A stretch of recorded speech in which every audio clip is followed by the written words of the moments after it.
Hey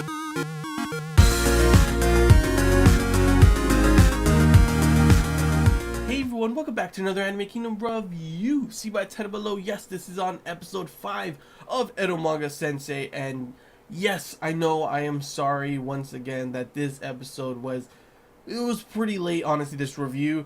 I just had this huge project I needed to finish. I was finally able to finish it, which means, of course, one good thing that from now on, my episode reviews have been kind of all over the place because of finals, but now that finals is over, I no longer have to worry about school since it's summer vacation, which means that all my episode reviews should be going back to a normal schedule. So yes, I just of course wanted to, clarify that for you if you've been wondering why this episode, review was so late, or why just in general all my episode reviews kind of been all over the place in terms of, one being like a day late, some being even 2 days late at times. And of course, once again, I want to apologize. Sorry guys that this is, this review is a lot later than it usually is, but sometimes things just get in the way. I had to really finish this project, but luckily now all that is over. Was able to watch the episode, and now I'm finally able to get this review, to which honestly, once again, Eromanga-Sensei always does it. It always is just, it's somehow just like, I'm always ready because I do like it and I do enjoy it,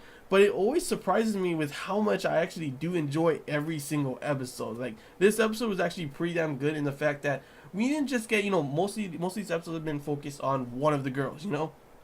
We've had an episode focused on Megumi, an episode focused on Elf, an episode focused on Sagiri, but this one we actually had all the girls, including his friend from school that runs that one bookstore. I think her name is Tomoe. We got to see her as well, and it looks like she'll be a huge focus in the next episode as well, which it's pretty cool to see, all the other girls become, coming into this. And we already got to see the kind of interactions between her and Megumi, Sagiri and Megumi before. It should be interesting to see more of that as well, since she looks to be, like I said, her and Tomoe will be a big focal points for this next episode. This one, we got to see a lot of interesting interactions between her and Elf, which was pretty damn adorable, I have to say. But before I get onto that, let's talk about what happened at the very beginning of the episode, which just, come on, Masamune is literally just like one of those, just every single, one of these main characters that are just completely dense. She comes out dressed, in just like her, this shirt and everything, looking just like, it was like a kawaii overload, honestly. I was like, this is too cute. I cannot handle this cuteness. And he agrees, Masamune agrees, but he's like, I love you and everything. And she starts blushing and everything. And then of course, he brings up the thing about just wanting to be like brother and sister. And of course she's like, but what happened, because she said she loves someone, to which obviously she meant him, but he's so dense and like, he's such an idiot that of course he's like, yeah, I know, you love someone else, that's why it's okay, we'll just be brother and sister. And I'm over here like, oh my gosh, Masamune, are you that much of an idiot, really? And even Saki's face was just like, you are just completely stupid, and just closes the door on him. Like, I was just like, yeah, you deserve that one for sure. Of course, you can't go throughout this episode without Sagiri also slapping him in the face when he says something stupid, which of course was once again in this episode, which he pretty much like likes to talk like, I only want to see you as a sister and everything, like a brother-sister relationship. And then he starts talking about like obviously his whole confession paper. Come on, you can't back down from that. And it just always creates so many interesting, just funny moments between Masamune and of course Sagiri, to which it's always so adorable to see Sagiri wanting to get his approval and everything. Like when she started drawing, like she's like, hey look, I could draw this now. Of course that was a big problem I'll talk about later, obviously, with the whole thing where she can only draw lolly characters. She can no longer draw the big oppai, which, such a tragedy, am I right? How can you live without the big oppai, I know a lot of you guys, there's a bunch of people that are like, flat is justice, but for me at least, oppai is life, honestly.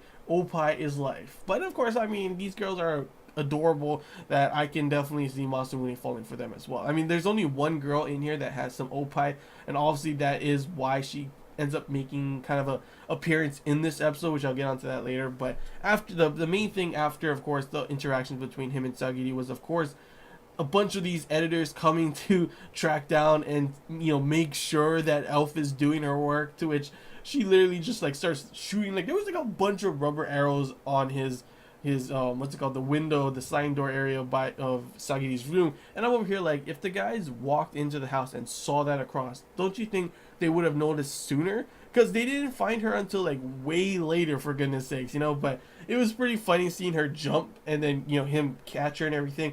And in her mind later on, when she talks about it, she has this fantasy where it was like a dashing knight saving the princess kind of thing, and it was all nice. While in actuality, we saw it just like bone cracking, like oh, and like oh, like I was honestly, it was pretty funny to see. Like that would be how it is, you know. It's not gonna be like this.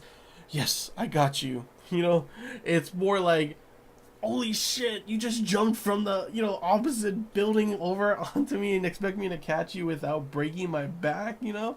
So it was pretty funny. Like, the thing that I really enjoyed about this episode was the interaction between, you know, Sagiri and Elf. The beginning part being Sagiri's, you know, her online personality kind of coming out, her persona, and full on just teasing the heck out of Elf, which was pretty damn funny. And then of course, you know, later on we also get to the point where she ends up getting Elf to show her her pantsuit, which Masamune walks in and just literally just sees like her just like dress up pantsuit to the webcam and everything, and I'm over here like, what the hell is going on here?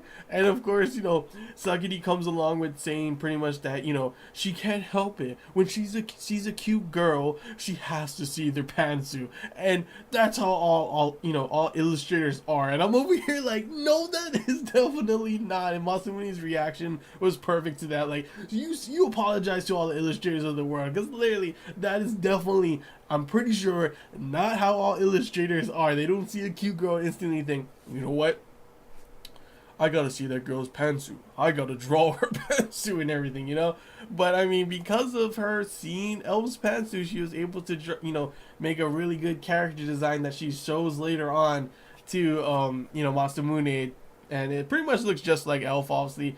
And then the problem with that, you know, later on is that, well, like I said before, she can only draw lolly characters. She can no longer draw the big opai characters. So of course, like I said, that pretty much ends up being that he has to find someone that fits that role, to which the only person that we've seen so far is of course his friend Tomoe. And this is where it gets really stupid, because when he walks into the bookstore, she starts walking, and like, I don't know if this is how she always is or it was just this point, but her opai was literally jiggling all over the place like it was damn Dead or Alive Extreme Beach Volleyball. And I was like, yeah, they're gonna make her be the model, aren't they? Like, I was literally cracking up because it was just like, oh, that's what you need, and I'm like, what the hell is going on? This show never ceases to amaze me with the comedy. Like, literally was just cracking up at that point. Of course, you know, he's pretty much you know, she's like, you know, I'll do anything you know, I can help and everything. And he says, oh, so you show her, you know, Eromanga-Sensei your pantsuits, which of course at this point the only people that know that Eromanga-Sensei is a girl and, you know, his sister is of course Masamune and Elf. So of course she is like, no, I'm not gonna do that, obviously. So it's probably gonna be a case where he ends up telling her that Sagiri is Eromanga-Sensei and that's his sister, and maybe she'll feel it's okay to show her pantsuit, I guess. And because of seeing the pantsuit, she'll be able to, I guess Sagiri will be able to draw big opai. I'm pretty sure you can't just see the pantsuit and be like, yeah, now I can draw the opai. You gotta see the opai. So I'm not too sure how that's gonna work out. But of course, the other big part that I was, you know, very excited and happy for is that we got to see Megumi again, you know. But of course, she is mad at first that she wants to be the best friend, you know, the first friend for Sagiri. But they, you know, have a rendezvous at, of course, you know, the bookstore, where she pretty much figures out, you know, Masamune's his identity as, you know, being a writer. That part was funny, but the part where it really got me was when she said, oh, since Sagiri likes this, I want to read these creepy otaku stuff too. And I'm over here like, no, you do not say that. Masamune's just got this face like he cannot believe what she just said. And you have freaking Tomoe over there like full on, like, you know, eyes closed, evil smile, murderous smile, like she's just gonna murder her. And I was just like, that was the ending of the episode too, and I was just like, holy crap, I can't believe she just threw that out right there. But yeah, overall, like I said, pretty enjoyable episode that we got to see all the girls, except there's still one girl for some reason that we've seen in the opening, that we have not been introduced yet to. So I'm not too sure when they're going to show her, but overall I'm excited to see the next episode, as they're going to be focusing once again on Megumi and once again focusing on Tomoe as well, which should be pretty interesting considering we haven't seen Tomoe at all really, just like here and there. So it should be interesting to see a little bit more focus on her, along with of course also Megumi, and see, you know, I'm guessing Sagi is going to end up making friends with them as well, and it should be interesting to see kind of the interactions, because it should be different from how she is with Elf. Obviously, she's definitely more teasing and commanding, while we've already seen her with Megumi, which she's more docile, and it's just like, oh no, Megumi is in charge here. So it should be interesting to see how she interacts with Tomoe as well, you know. But yeah, that's all I really got to say, guys. Hope you enjoyed this Anime Kingdom review. If you have any questions, feel free to comment below. If there's anything I missed and you want to talk about, comment below as well. And if you did enjoy, feel like, if you haven't already, feel free to subscribe for more content.